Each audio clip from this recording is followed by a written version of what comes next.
what an epic lift that is. One of the most epic of all time. To come back after missing 2 straight lifts to get the all-time world record junior 198 class on your 3rd attempt after 2 misses, that's incredible. And so imagine the dopamine, the rush, the joy, the excitement. I can feel it watching this. And I've watched this 3 times already. Coach Greg, and really exciting video, the Tren twins setting world records in an actual powerlifting meet. And it's not clickbait. And so I'd speculated in the past that, are these guys for real? Are they serious? Are they just wannabe powerlifter bodybuilders? Or are they actually going to go out and do a real competition? Well, they certainly proved me wrong with their lifting in the last powerlifting competition. But they made some huge mistakes, one of which cost them the actual world record. Set the record, but got disqualified. And so I'm going to watch the video and tell you what they did wrong, what they did right, and how they could have done even better. Remember, I've done 70 powerlifting competitions, and I'm a bodybuilder, set world records, and so who better to coach these two? And so Tren twins, if you're watching me and you want to be coached by Coach Greg, well, let me know. We just woke up, it's 9 o'clock, we gotta go to weigh-ins. 197 right now, and 2 days ago I was 215. And so Mike's walk-around weight, 215 pounds, decided to weigh in at 198 in order to break the world record for juniors in the bench press. And in that weight class, it's 496. And what he did, he cut out water for 3 days, and that is going to affect his lift. Most certainly, if he knew how to cut weight properly, he could in fact gain more weight. 215 to 198, that is in fact easy. And so for the first time, did pretty good. But listen, with the proper coaching, knowing what to do, the carb deplete, carb load, water manipulation, you guys could lose so much weight, so much more easier, and keep a lot more of your strength. And so Mike did in fact make the weight class, weighed in at 197 pounds. And Chris, he just went in at his normal weight, 216. Egg and cheese, bacon McGriddle. Okay, bacon McGriddle, okay. That is not how you regain the weight. It's not how you rehydrate. The body needs water first. It needs carbs, needs sodium electrolytes. And then a sausage McGriddle too. 2 sausage burritos. Okay, yeah. And then a large caramel frappuccino. I mean, what is this, a 10K calorie challenge? This is not how you rehydrate to properly prepare for a powerlifting meet, especially one where you're planning to break the world record. And so quick lesson for you, if you're trying to replenish your glycogen storage, you need carbs and water. And fat, it's going to slow the absorption of nutrients as well as fiber. And so there are very specific foods you need to eat after weighing in order to properly rehydrate after a powerlifting competition. And so it's the next day in the morning, sipping on chocolate milk. Guys, this is not how you're supposed to prepare for a powerlifting competition.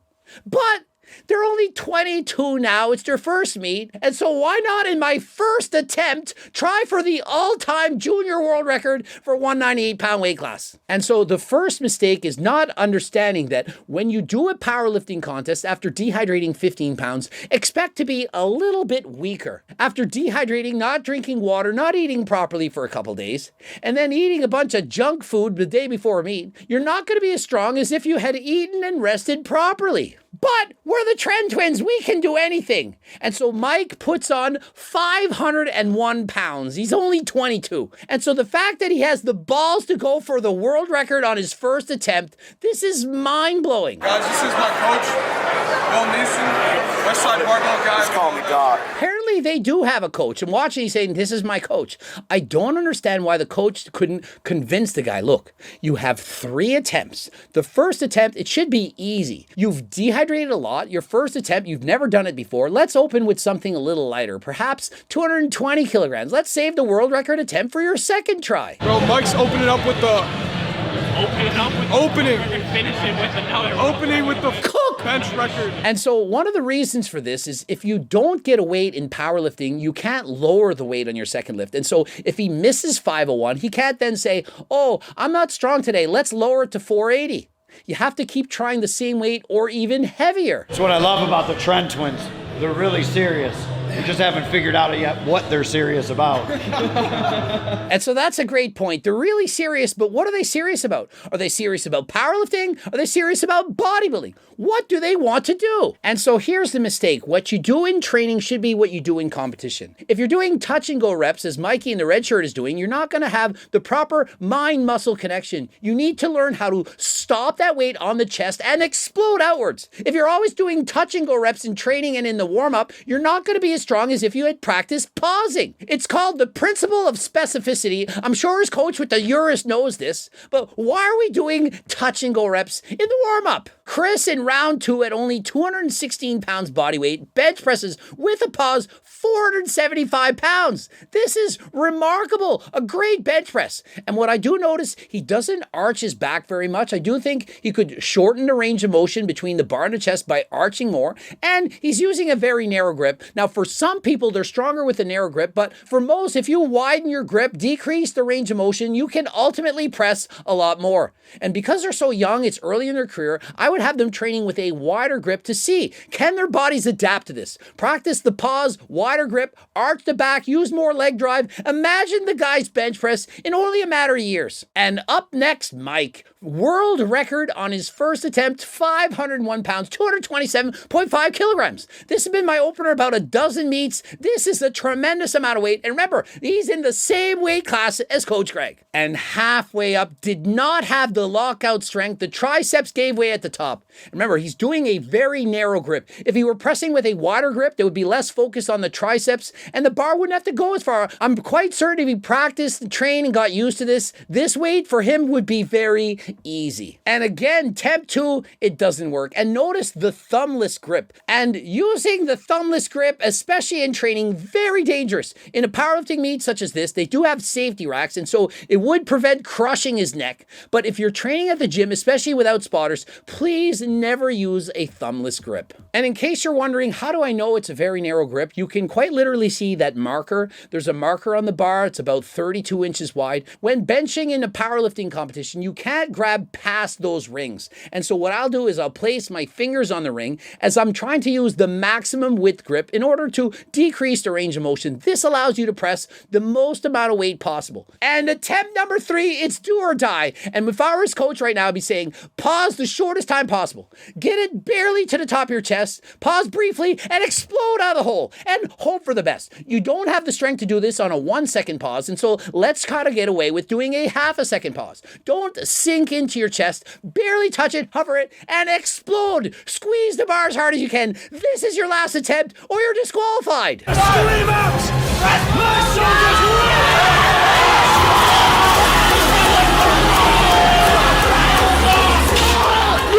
And what an epic lift that is. One of the most epic of all time. To come back after missing 2 straight lifts to get the all-time world record junior 198 class on your 3rd attempt after 2 misses. That's incredible. And so imagine the dopamine, the rush, the joy, the excitement. I can feel it watching this. And I've watched this 3 times already. And so all he has to do to make it official is not bum out in the squat, bench, and deadlift. And so that's a little foreshadowing as he didn't actually get his record to count. And so although he officially pressed it right here, it's not going to be in the record books, which is very unfortunate because that never should have happened. Watch the pulls, very light, kilo pulls, a little different than. And so this video, it's all out of whack. When you do a powerlifting competition, you start with the squats, then bench, then the deadlift, and they're showing the bench first, then the deadlifts, then the squat. I have no idea why they're doing this, but I'm rolling with it. And one piece of advice, get flatter shoes, preferably wrestling shoes. The flatter the soles, the less the bar has to travel. And so if you can remove even a half of inch off your deadlift, you're going to be able to lift that much more weight. And so highly suggest you lift in wrestling shoes. And so Chris with the long hair, 622 pounds, sumo deadlift. He gets this, but he is struggling at the top. This is close to his 1 rep max. And so Mike opens up with 595 pounds. All he needs to do is get this lift, and he has the all-time record in the bench. It would become official.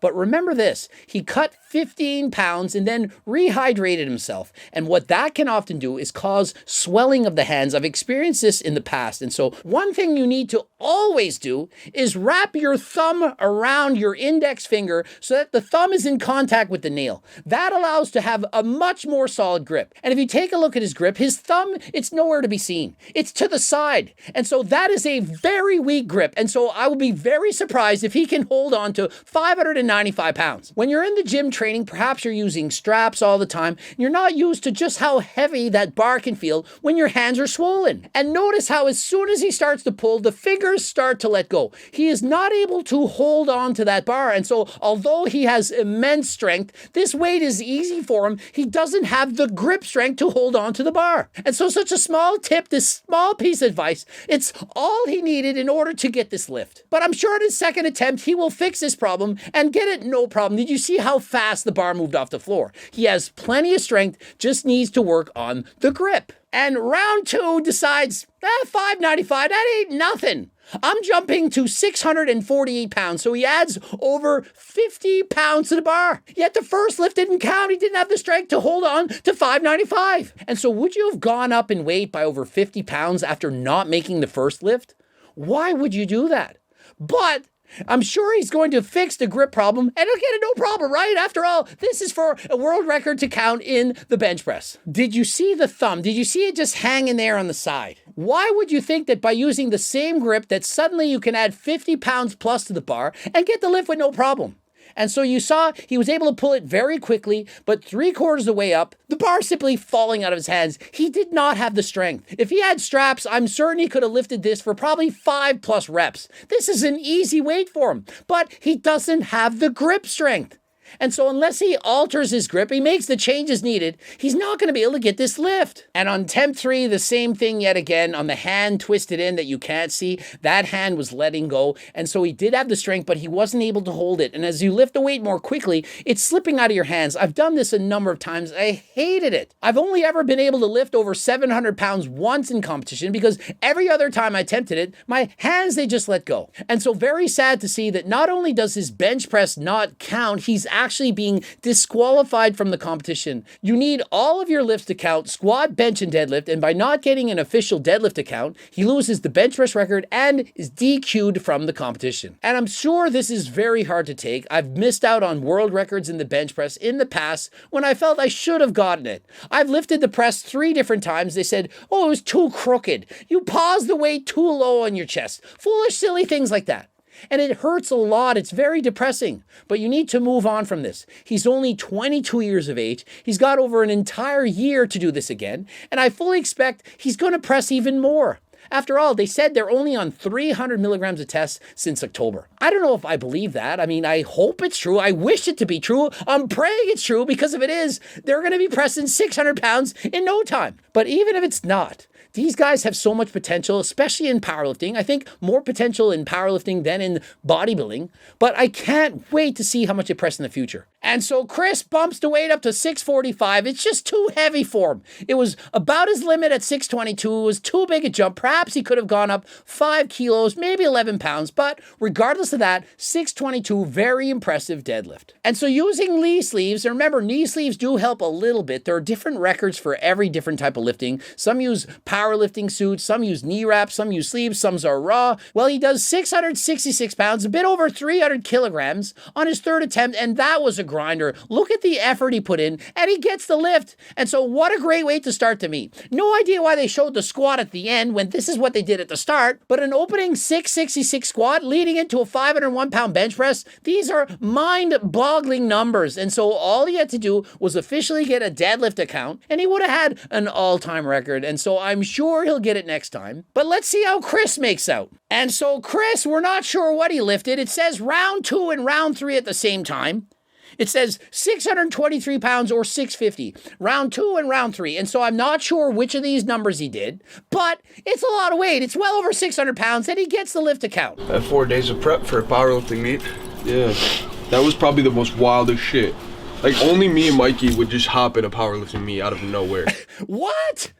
I've quite literally entered a powerlifting competition on 2 days' notice. Said, hey, there's a powerlifting meet. I'm going to show up. Was on Rad 140 MK677. Wasn't even on a cycle. Bench 529 with a pause. Didn't cut weight. Weighed in about 219 pounds. Just showed up. And so, no, you're not the only person to ever show up at a powerlifting competition without training for it. Even my girlfriend, Allie, said, hey, you're doing a powerlifting meet? I'll show up too. I'm like, babe, you don't even train for powerlifting. What do you mean? Oh, but it looks fun. I went and watched you the last time. I'll enter the competition. And so, yeah, a lot of people actually just show up to powerlifting meets just for fun. I've seen it a number of times and it's not weird. And so if you're out there and you lift in the gym, you lift weights and you feel like entering a powerlifting meet, you don't need to train for several months. You quite literally can just show up and say, how do you do this? My first powerlifting meet, I showed up and said, what's a raw bench press? I thought I had to take my shirt off.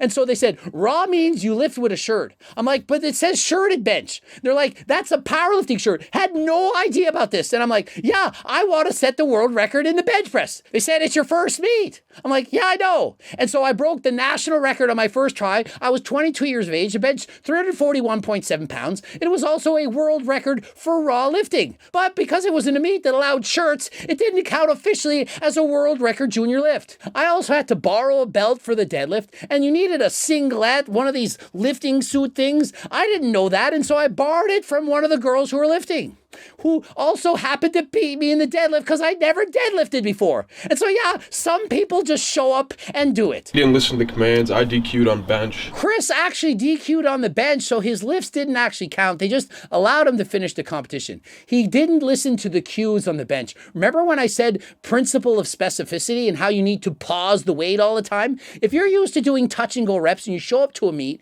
and you have to pause the weight, it's a lot harder. When I did my first rep on the bench press when I went for that record, I pressed the weight and lifted and forgot to wait for the rack signal. And so it didn't count. I lifted the weight, paused it, pressed it up, and racked it before they said rack. And I'm thinking, geez, there's a lot of rules. And so that's why you get a coach who practices all those signals. And so when you enter a powerlifting competition, when you're in the warm-up room, you say start, press, and rack. That way in your head, you're used to it because trust me, the nerves are going to be there. You're going to be thinking of all these different things. There's a lot of pressure, adrenaline going on. It was their first competition. They were starting with very heavy weights. They should have went really light, made sure that it was easy. Your first powerlifting competition, you open with light weights. Weights you can for sure get for 3 reps. You don't go for maximum weight on your first attempt. That's why there's 3 tries.